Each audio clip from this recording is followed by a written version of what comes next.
ورحمة الله وبركاته ولكن أحمد حسين أمر لبعض فيديو نيسو دبي أدونكو عقد عشاء كده أدونكو خطر سنة سوماليلاند waxay rabtaa Shiina inay si xun isugu dirto Shiina waa aragteen dad say u galayaan wadamada oo wadamo xor ah Shiina fiir wadamo xor ah waxba ku lahayn oo xataa cadweynimo aan ku sameynin bay Shiinaha ay si xun u galaan hadda wadamada Afrikaanka dhan deenay wada geliyeen badankooda waa la gumeystaa caadi u gumeystaan mogtahay hadda Somaliland waxay keentay inay isku dirto Shiinaha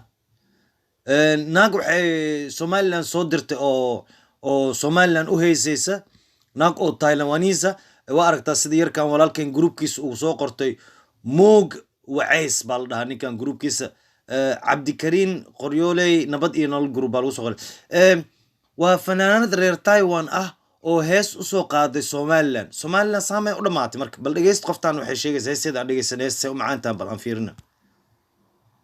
waa fanaanad ugu qaalisan wadanka Taiwan oo magaceeda Lin Saolin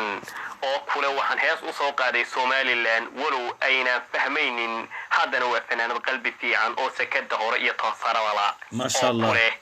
ila dhageysta dadka Somaliland oo heestan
يا بسم الله الرحمن الرحيم شيكدان شيك هذا كور دعدان سوستبا بل فيرسد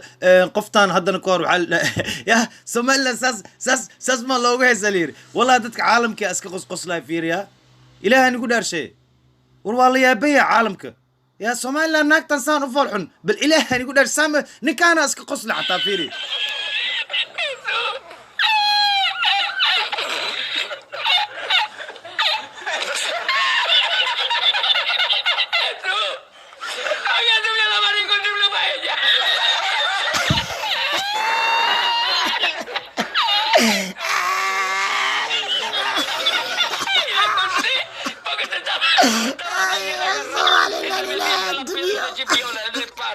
Y cuando entro en el restaurante me ven, el cocinero con la bañera, y a veces la vende bañera.